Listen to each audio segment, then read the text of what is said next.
Hey, Joyful Journeyer, welcome back. I'm Anita Adams, your host, and today we're diving into the art of listening, specifically how to cultivate your inner listening skills so you can be more easily guided by your soul voice, your higher self, by God. And if you've been on this journey with me for a while, you know that to me, our soul, our higher self, and God are one and the same. Isn't that a beautiful notion? To believe that God is within each of us, speaking directly to us through the whispers of our soul. When this belief took root in me, it brought tears to my eyes, and it still does. For so long, I saw God as separate from me, distant, something almost unattainable unless I was pure of heart. And honestly, I didn't think of myself that way. I didn't feel worthy of that kind of deep connection. But here's what I've come to understand as truth. God is within each of us, as we are, as we are today, flawed, struggling, imperfect. And in accepting this truth, something shifts. That's when we begin to step into our greatness. That's when our hearts expand, when love grows. So hear me, joyful journeyer. No matter how flawed you think you are, you carry a divine light within you, and that light wants to shine. It wants to grow bright, filling your life with love and joy. The key to nurturing that light is learning to deeply listen, to trust the wisdom that already lives within you. So let's explore that. When it comes to listening to inner wisdom, people generally fall into one of three categories. There's those who don't hear the whispers or don't recognize it for what it is. And then it's those who hear it, recognize it, but choose not to listen. And then the third group are those who hear it, recognize it, and allow themselves to be guided by it. And today we're going to take a deeper look at all three groups, why we get stuck in the first two, and how to move towards the third. How do we not just hear the whispers of our soul, but truly trust and follow them? Most of us, most of the time, find ourselves in the first two groups. And honestly, we can weave in and out of all three, depending on what's happening in our lives, how high the stakes are, or how big those whispers might be. So, where do you find yourself right now in this chapter of your life when it comes to listening to your soul voice? Do you have a hard time hearing the whispers of your soul? Do you hear them but choose not to listen? Or do you mostly listen and allow yourself to be guided? So, let's take a closer look at the first group, those who struggle to hear the whispers of their soul or don't recognize them for what they are. Many people fall into this category, perhaps now more than ever. Why? Because they've unintentionally tuned out their soul voice and turned up the volume on external influences, the opinions of friends and family, societal expectations, the media, and perhaps the most damaging of all, the inner critic. That inner critic is like a relentless DJ spinning the same old tracks of self doubt and limitations. These records tell us that we're not enough, not smart enough, not capable enough, not worthy enough. And left unchecked, this voice becomes so loud it drowns out the quiet wisdom of the soul. It also feeds off the old stories we tell ourselves, stories of past wounds, injustices, and perceived failures. These narratives create static interference, making it even harder to hear our inner wisdom.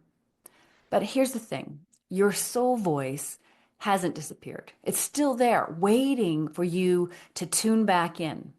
The key is learning how to turn down the noise of the inner critic while amplifying the voice of inner wisdom. If you often find yourself in this first category, your first step is to learn how to tell the difference between these two competing voices. So, how do you do that? It's actually not as difficult as you might think once you know what to look for. Basically, the inner critic typically speaks from a place of fear. And the inner voice of wisdom always, always speaks from a place of love.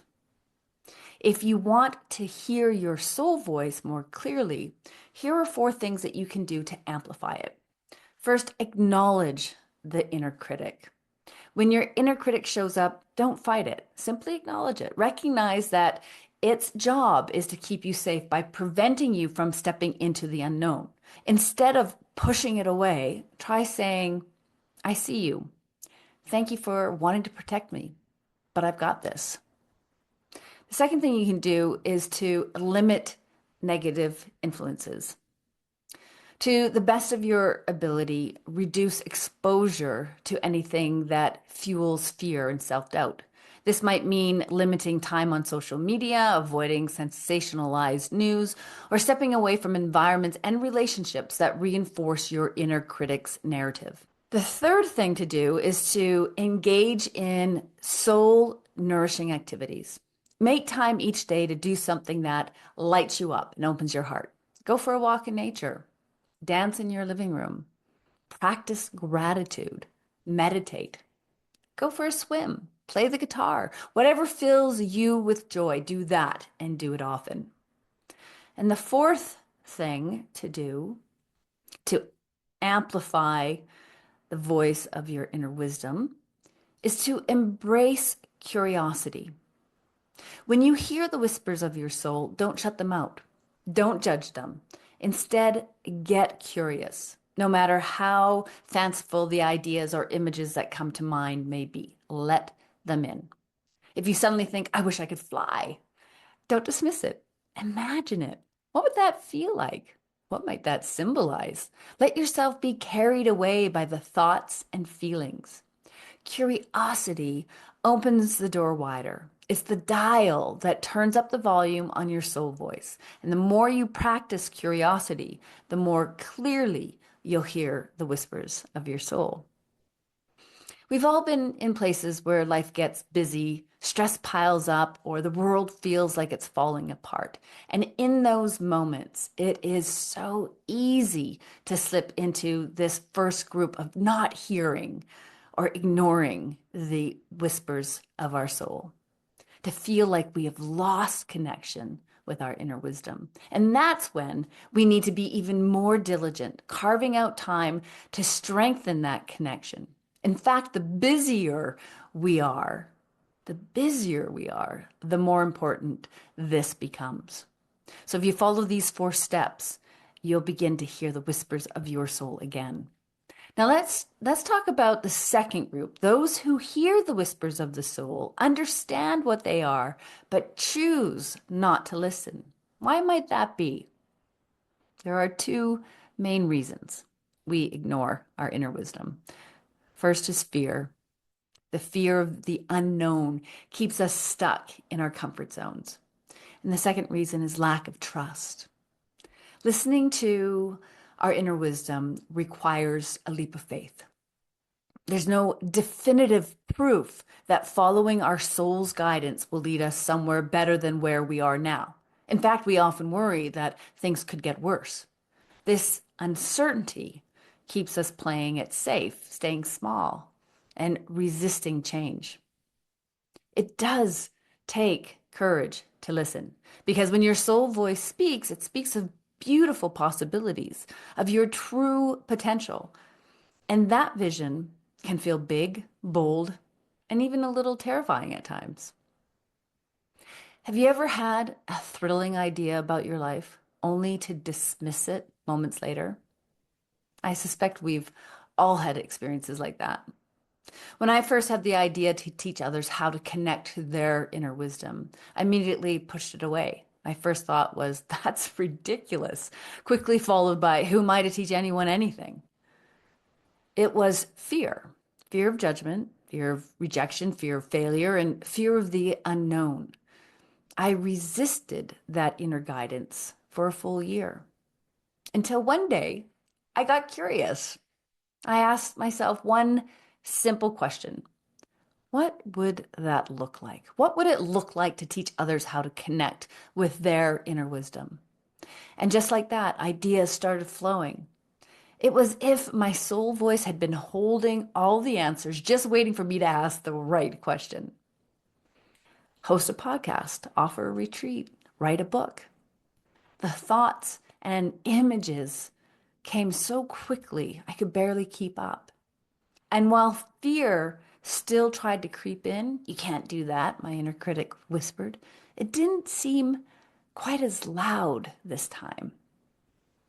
My curiosity had loosened fear's grip. The more curious I became, the more I allowed myself to explore the possibilities. And the fear, it began to fade. Fear and trust are really big topics. And we'll dive deeper into them another time. But for now, I want to leave you with this truth. The more you deepen your connection with your higher self, the less fear you will feel and the more trust you will have. And how do you deepen that connection? By getting quiet, by listening. And as you may well know, my favorite way to do that is to get out into nature. I often talk about the whispers of the soul, but in reality, God speaks to us in so many ways. Ideas that suddenly come to mind, images we see in our mind's eyes, dreams that linger with meaning, coincidences that feel too perfect to be random, the world around us reflecting what we need to see, lyrics of a song that play at just the right moment, something a friend or even a stranger says that strikes a chord, emotions, feelings, and triggers that call our attention inward. We are constantly being communicated with. Our job is to notice, to pay attention to how something resonates in our body. Our emotions are not random. Think of them as the language of the divine. Now let's unpack that a bit. Let's start with joy, one of the most beautiful emotions and something we all want more of. So what lights you up? What energizes you? Where can you spend hours only to feel like minutes have passed? The feeling of joy, excitement, inspiration, and deep interest are not just random. They are signposts guiding you towards your purpose. So pay attention. And then on the other end of the spectrum, some emotions signal that you're off track or out of alignment with your true self. A simple example, saying yes when you really want to say no because it feels easier to go along with expectations. Over time, these small moments add up, and the cost can be greater than we realize. Sometimes these feelings are subtle, a nagging discomfort, frustration, or irritation that you can't quite put your finger on. But instead of brushing them aside, I invite you to simply pause, pay attention. Ask yourself, what is this emotion trying to tell me? Where might I be out of alignment? Is there a hidden yes or no that I've been avoiding? Do I need to set a boundary, speak my truth, or let go of something that no longer serves you? Your emotions are a guide. Trust them and see where they lead. Understand your triggers is a path to growth, path to incredible growth. So I want to talk about that for a minute before we move on to the third and final group of listeners. So triggers, those moments when our emotions are suddenly stirred up, often in ways that feel intense and unexpected.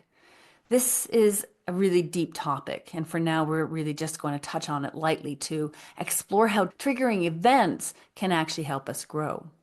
So think of the world and all your relationships as a mirror. What frustrates, upsets, or deeply affects you often reflects something within yourself that is asking for attention, healing, or growth. Facing these reflections takes courage. Sometimes we can do it on our own. Other times we need the support of a trusted friend, a mentor, or professional to help us hold space for those deeper emotions. But here's something to consider. A trigger, no matter how small, is showing you a part of yourself that needs to be acknowledged, understood, and held with love. So the next time something or someone stirs your emotions, try this. Pause. Get curious. Ask yourself, why does that bother me? Then go deeper. And why does that bother me? And deeper still. What's at the root of this feeling? The more layers you peel back, the more clarity you gain. Awareness is the first step of healing. The next, forgiveness of yourself, of others, of the past. And while forgiveness is often a long journey, it becomes easier when you strengthen your connection to your higher self. Because the more you listen to your soul, the more you learn to trust the journey, even when it feels uncertain. I have a personal story about a few triggering events that happened recently, which I shared in another podcast episode. It's episode 155, Facing the Worthlessness Gremlin. I've added the link to where you can watch or listen to that episode in the show notes. So, it's only 11 minutes, actually, only 11 minutes. So give it a listen. You might find it insightful if you haven't already listened to it.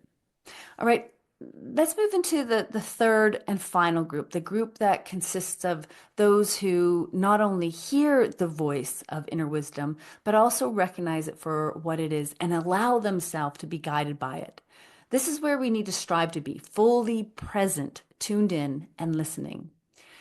When your soul voice becomes the dominant voice in your mind and heart, fear and anxiety begin to dissolve. Confidence takes root, and you start to believe in yourself in ways you never have before. And with that belief comes action, moving forward in areas of life where you once felt stuck. Life begins to flow with greater ease. Because when your soul speaks, it reminds you of who you truly are. And who you are is love, capital L. You are the embodiment of love. And when that truth is deeply heard and fully understood, you become unshakable. No matter what storms arise in the world around you, no matter what struggles or pains you have endured in the past, no matter what dreams or goals you are pursuing, you stand firmly in your truth. And from that place, the possibilities for your life are limitless. To get to and consistently remain in this group, all you must do is make time to quiet the mind. Dial down the volume on all those external voices we mentioned earlier. You can do that by unplugging from distractions like the news and social media and toxic individuals and finding quiet places to connect with your soul. This could be through meditation, mindful walks in nature, or through creative expressions. Allow joy to be your guide. Pay attention to what lights you up and do more of that. Be curious. Be curious. Always be curious, even when those difficult emotions get stirred up. When you create space for your soul voice to speak, it will, and it will guide you on a most wonderful, wonderful journey. All right. Thank you. Thank you for tuning in today, Joyful Journeyer. And if you are looking for some more support on your journey to your highest self, reach out. I do offer one-on-one coaching, group programs, and retreats. And I'd love to work with and walk this path with you. All right, we'll catch you next time. Thanks for tuning in. Bye for now.